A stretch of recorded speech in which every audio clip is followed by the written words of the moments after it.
obviously first time dealing with it on a day-to-day basis. There's a lot of good stuff there, but like anything, right? I don't care if we're talking offense, defense. You got to put in reps. You got to put in time. You got to gel. You got to get the same group out there and constantly talking through it.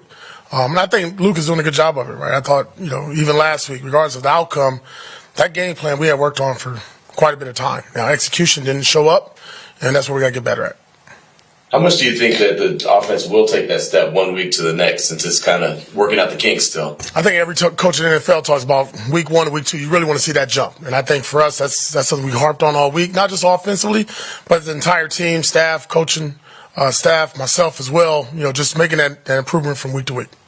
You always talk about, not trying to simplify things, not trying to overcoach your guys. With that being said, how much emphasis do you put on, just making sure your best players get the ball no matter what the play is? Yeah, player ran business. I've always said that.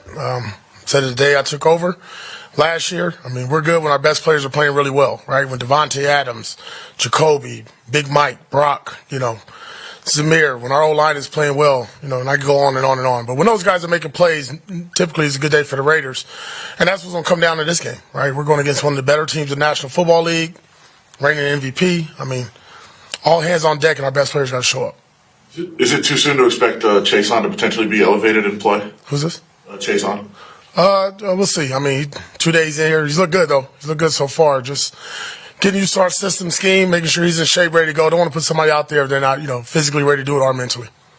I'd like to talk to you about the mindset of your team. The offensive line this week, maybe they use the word they're pissed, they're mad. Not at anyone, they're mad at themselves.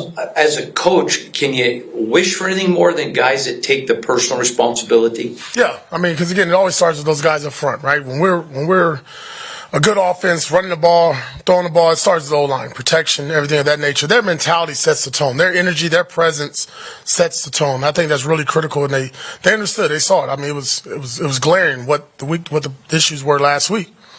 And you sit there and you watch it and you walk out that game with a loss and you're like, why? How did that happen? What was the reasons? And obviously we discussed that. And what did you like is when you have linemen that do have a little chip on their shoulder, right? Have a little bit more fire in their belly. So I'm not going to talk about it, though. We got to go do it on Sunday. Just along those lines, have you liked, I guess, the attitude of the team of wanting to get back out there, of the response that they had to the loss? Yeah, I mean, bounce back, 24-hour rule, legit. Like, we came in here on Wednesday. And to be honest, I know it's coaches talk, but by far best Wednesday since I've taken over.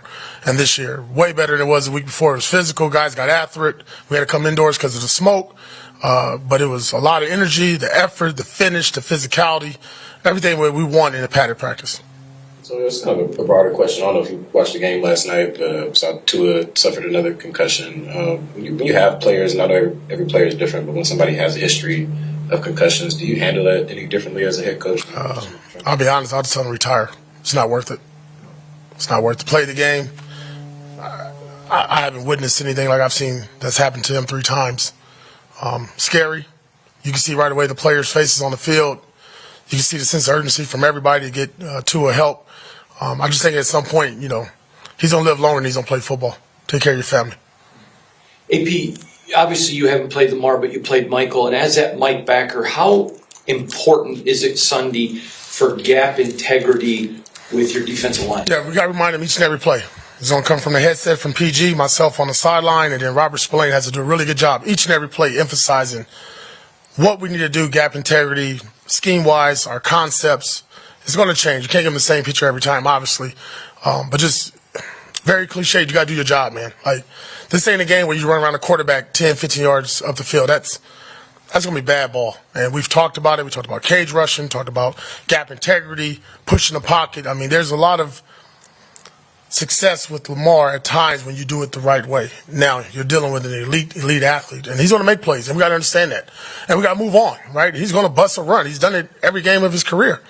But we can't let him break our backs doing it throughout the game. Coach, your defensive backfield had a good game last week, held Herbert to under 150 passing yards. How impressed were you with them, and what do you expect from them on Sunday? No, that was good. I mean, if you'd have told me you lost a game and he threw for under 150, I would have told you you're lying. But what I love to see, honestly, was one of the first 10 plays, I think, in the game with, JB. With Bennett out there on the sideline, hell of a job playing the ball. I think that was a big confidence booster for him. We saw that in training camp at the city in the game. live action, kind of early on, it was really good. And you could see the energy and excitement from our secondary. But that group has been pretty steady and solid, right?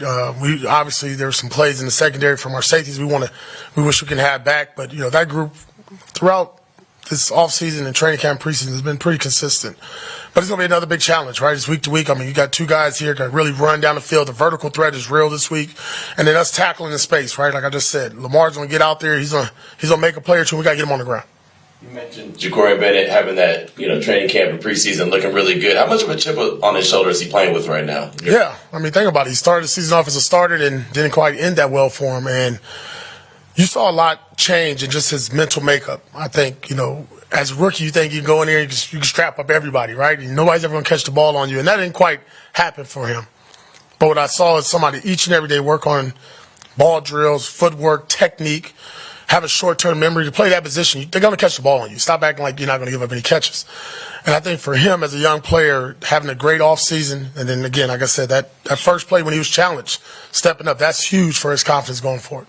Coach, have you had any update with Jackson Powers Johnson or with Tyree Wilson as well? I know he hasn't really practiced at all this week. Yeah, Tyree will be out, and then Jackson will be a game-time decision. People that are old enough like me to remember you playing, Amari Gaynor reminds a lot of people, not the same game as you, but a lot of similarities, work ethic, UDFA. What does he have to do to play? I know he's got guys ahead of him, but to earn playing time. Playing linebacker, I mean, we got two good linebackers. And to take 41 and 5 off the field, I don't see that happening anytime soon. But I think it's really just finding a role for him, right? I think first and foremost, he's a special teams player now for us. He's a 4-core guy.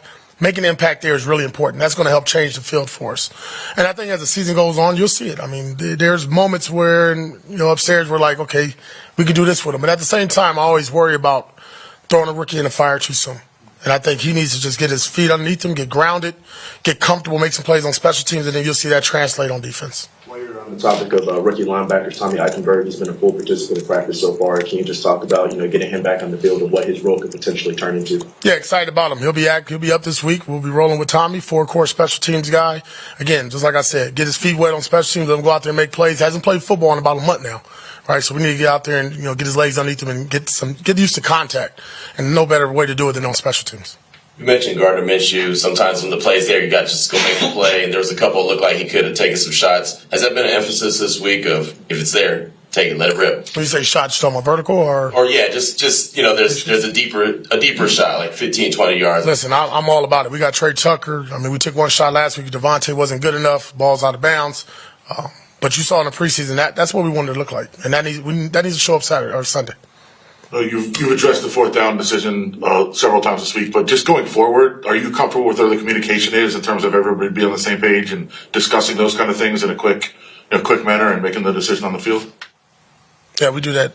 We do that all the time. Yeah. Very good. All right. Thanks, Coach. Thank you.